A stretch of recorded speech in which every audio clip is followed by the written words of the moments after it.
Congratulations. Thank you. What does this night mean to you?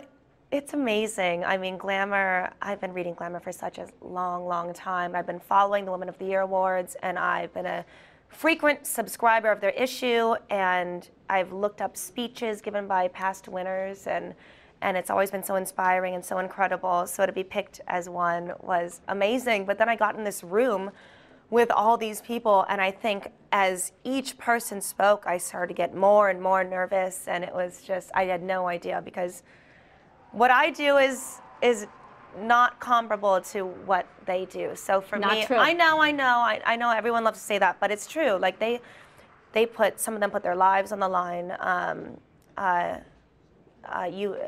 They don't know how they're going to be treated after the things they speak about, and I don't know. It's a tough group to be lumped in with because they're so incredible.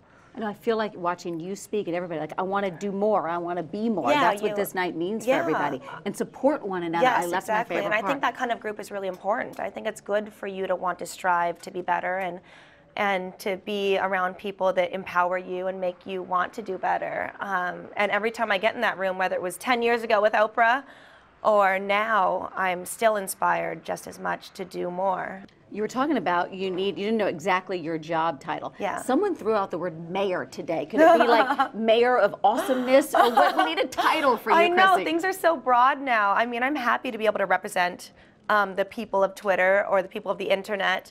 I just really hope more than anything I can speak up for people that aren't able to get their voices heard in the way they need to be heard. Whether, that can be any type of person. I'm happy to be that person for them that's able to project into this world where they feel unheard. I want people to feel heard. On Twitter, we saw some of your tweets coming up. Absolutely fantastic. Blocked by President Trump. Yes. How often have you tweeted from John's account to him? Because he's not blocked. Oh, John is actually doing a great job of being very sassy himself. I follow this thing called @PressSec, which will tweet like the people. It tweets for the people that are blocked by him. There's plenty of us. I'm not the only one. But yeah, sometimes I don't even really want to read it, honestly. Like, life has been a little bit better without it. But I do appreciate people that screen grab it and then post it to me, because then I can say something. But God, it's ridiculous. It's absurd. Tonight you talked about something great that Glamour did for you when you were open about your postpartum. Yeah. Take me inside that, because this was well past after you delivered. You're Yeah. dressed up as 11. Yeah. You're on your show, which was so something that would happen to me. What was that moment? I'd be like, okay, I'm dressed as 11. This is weird. I don't have the bloody nose, but I'm in. I hopped into work quickly right after Luna. I went to set, and I thought I could do it. It wasn't on anyone else's pressure or anything. I thought I would be fine. And I went back to work at Lip Sync Battle, and I was dressed as 11, bald cap, Right. and the little skirt and dress thing and the flats.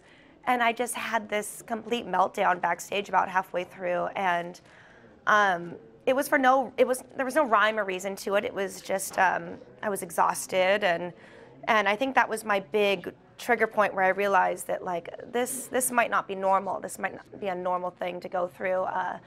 And then being able to share my story with Glamour was so fantastic, because the way they wrote it was so eloquent and wonderful and understanding and knowledgeable, and they were educated in the topic, and they spoke to doctors, and because even in the midst of it, I don't want to pretend that I know everything about my own case. I mean, I think that it was just a lot for me to handle, and it took a lot for me to realize that I had it, which it sounds like a lot, but it didn't take a lot for me to have it, actually. It took a lot to acknowledge it, I think, is yes. what, because you sort of, I think as moms, we say, oh, it's fine, or I'm going to do that, or this, and to and plus, actually I'm extremely lucky to be able to have the people I have around and the lifestyle we have, and it seemed unbelievable to me that I could still feel this way while still having all this privilege. Do you tell your mom about it?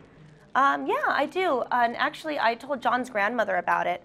And she was really inspired and loved the story, because she had a lot of children, and she knew for a fact she had postpartum for some of them. And I didn't think it was that weird to talk about. For me, it was more like a thing for me to feel better about it, because I don't like hiding things. When I talk to people on the internet, on Twitter and Instagram, I think of them as my friends, and it felt like I was hiding something from them. So it was important for me to tell them why I was feeling the way I was. It just made sense.